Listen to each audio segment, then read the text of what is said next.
Hyundai recently had us out to Santa Fe, New Mexico, to get our first in-depth look at its all-new, big, brawny, and boxy 2024 Hyundai Santa Fe. No, we aren't making that up, but beyond the blindingly obvious and all too irresistible location to launch its potentially game-changing new SUV, Santa Fe and its environs actually made a lot of sense. As a backdrop, the fifth-generation Hyundai Santa Fe is being pitched as a vehicle tailored to the glampy outdoor lifestyle. We were bombarded with all manner of images and video clips of it blazing down a two-track desert trail, dust billowing behind, much like you might see in, say, Santa Fe. Millennial families were depicted all cozied up in the new Santa Fe's huge and completely redesigned rear cargo area with its new three-row arrangement, reading a book or stringing up lights by a campfire. Idyllic scenes designed to elicit a spirit of adventure and oneness with nature that the people of Santa Fe have come to embody. But beyond the glitzy marketing and open for more sloganeering, can the new 2024 Hyundai Santa Fe live up to the hype the company is creating around it? One Hyundai employee at the 2024 Santa Fe launch,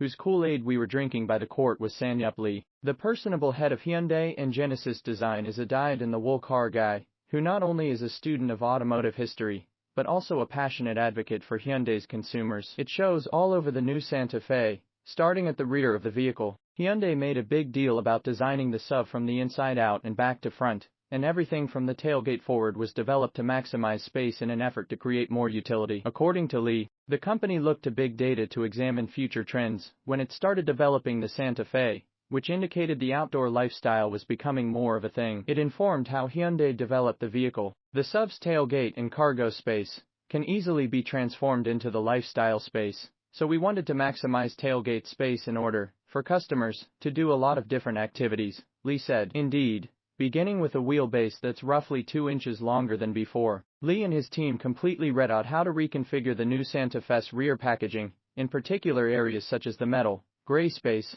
located between the edge of the interior opening of the tailgate and the actual tailgate shutline. By narrowing that space, it allowed the design team to create a significantly wider overall opening. The team also repositioned and redesigned the tailgate's hinges, lift cylinders, and rear lighting to further aid the spatial and usability causes. Lee's proud not only of the Ray-engineered rear opening and cargo space, but also the flatter load floor when the second and third rows are down. And from an exterior styling standpoint, he's super jazzed about the Santa Fe's new rear light banks located in the bumper area, a cue that's reminiscent of several SUVs produced in the 80s. Everything old is new again. You could say similar things about the 2024 Hyundai Santa Fe's overall style, a look that harkens back to several squared-off SUVs of yore, with modern, updated touches. Call it a Betoked box. What jumps out at you from the first glance at its face are the H-pattern LED headlamps. The lights can do a choreographed dance as you approach, and they're H-shaped at the rear, as well, and a lower trim piece that forms an elongated H. It's not just a style thing, either,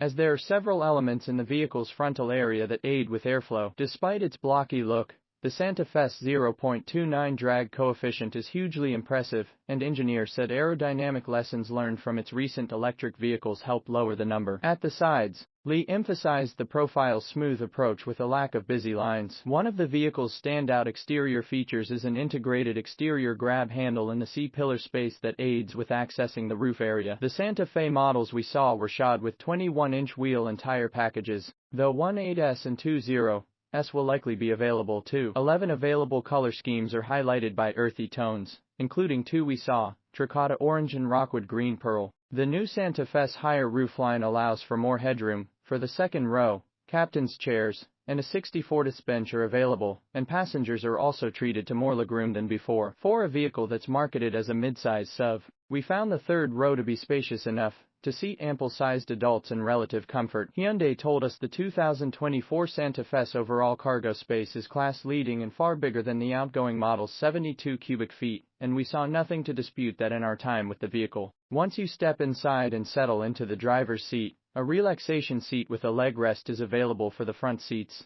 Like in the Ioniq 5 electric SUV, you're borderline overwhelmed by how much has changed from the outgoing model. One of the bigger moves Hyundai engineers made was relocating the shift lever to the steering column, which further opened up the center console to not one, but two, count M2, wireless phone charging pads, backed up by a pair of copious cup holders. Underneath all that is another large space, designed to hold more of your stuff. There's even a UVC sanitizer tray in the upper passenger glove compartment to help sterilize gear like your phone, one of multiple passenger-oriented stowage spaces. Another super cool feature in the Santa Fe's front row is the first-of-its-kind center storage cover that can open either from the front or the rear, making second-row access possible. Replacing the outgoing Santa Fe's instrument panel and infotainment screen is a digital wide screen arrangement, with two 12.3-inch screens oriented squarely toward the driver, the kind of tech that's becoming widely available in newer vehicles. But while the punchy graphics and touch screens provide plenty of pop, according to Lee, the team made sure to keep key functions available via hard push buttons. The safety-related buttons are all hard case. It has to be because it has to be intuitive,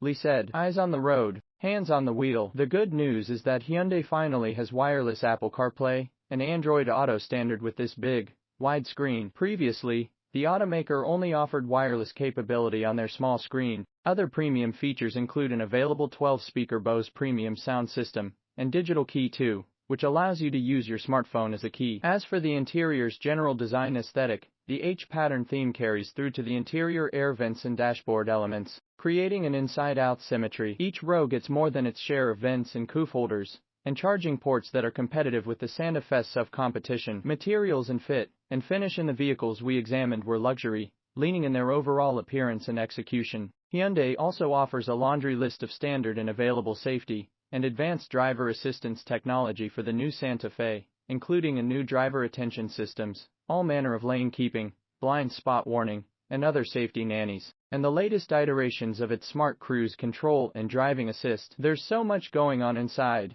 and out with the 2024 Hyundai Santa Fe that it's easy to lose sight of what powers and underpins it, and perhaps that's by design. Company officials weren't all that eager to showcase this side of the new SUV, and that's because most of it isn't new. Although versions of all four of the existing Santa Fe's powertrain options will be available worldwide, only two are confirmed for the US model thus far. A massaged version of the automaker's 2.5-liter turbo inline-4, paired with an 8-speed twin-clutch automatic will be the volume sales powertrain. The